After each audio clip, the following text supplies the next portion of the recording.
మన ఎన్నికలు నిన్నంతా భగవంతుడు నా పక్షాన ఉన్నాడు, నేను వ్యతిరేకించిన నిర్ణయాన్ని, పార్టీ నిర్ణయాన్ని తిరస్కరించిన నా వెంటే ఉన్నాడు, నాకు వచ్చింది గాజు గ్లాస్. గాజు గ్లాస్ ఎలాగొచ్చిందో తెలుసు, ఎక్కడి నుంచి ఆదేశాలు వచ్చాయో తెలుసు. భగవంతుడు ఆ పక్షాన ఉన్నా, న్యాయం ఆ పక్షాన ఉన్నా, యాజ్ పర్ నార్మ్స్ ఎన్నికల నిబంధనలో ఆ పక్షాన ఉన్నా, ఇక్కడ ఎవ్వరూ తప్పు చేయకుండా ఉంటే వాళ్ళు ఎందుకు అది లేచిపోద్ది?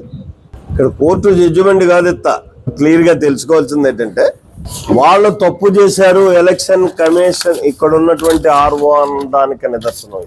Election commission of India order ఇచ్చింది, కోర్టుకి సమర్పించింది. కోర్టులో నేను వేస్తే కోర్టు ఇమీడియట్ గా అడిగింది, నువ్వు బ్యాలెట్ ని ప్రకటించకుండా ఇమీడియట్ గా నీ రిపోర్ట్ ఏంటో నాకు ఎందుకు, ఏ రకంగా నువ్వు క్లాస్ గుర్తుని కేటాయించావో నాకు నువ్వు సమర్పించని చెప్తే ఎలక్షన్ కమిషన్ ఆఫ్ ఇండియా కానీ స్టేట్ కమిషన్ కానీ తప్పు జరిగిందనేటటువంటి వాస్తవాన్ని తెలుసుకుని చాలా క్లియర్ గా వాళ్ళు హైకోర్టుకి ఒక అఫిడవిట్ ఇచ్చారు.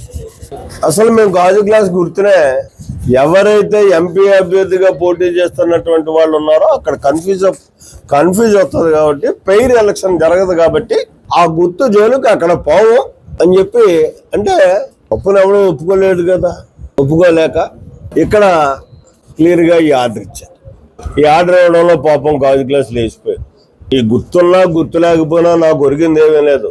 ఎందుకంటే జ్యోతుల నెహ్రూ ఓటేసేవాడు జ్యోతుల నెహ్రూ ఖచ్చితంగా ఓటేస్తాడు, సైకిల్ గుర్తు మీద ఓటేసేవాడు సైకిల్ గుర్తుకు వేస్తాడు. ప్రజా సేవకుడుగా పాతోడినే, అభ్యర్థిగాని పాతోడినే.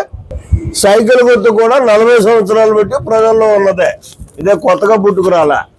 కాబట్టి ఈ గుర్తు మీద కూడా అంటే అక్కడ తప్పు చేస్తున్నారు, అన్యాయం జరుగుతుంది, ఒక దురుద్దేశపూరితమైనటువంటి ఆలోచనతో వీళ్ళు వ్యవహరిస్తున్నారు, ఒత్తిళ్లకు లొంగి అనేటటువంటి ఒకే ఒక్క ఆలోచనతో నేను కోర్టుకు వెళ్ళడం జరిగింది. కోర్టులో న్యాయం జరిగింది. అయితే ఇప్పుడు కూడా పాపం ఇంకా గుర్తును వదలపోతున్నాడు. ఇవాళ ప్రచారం ఉంది.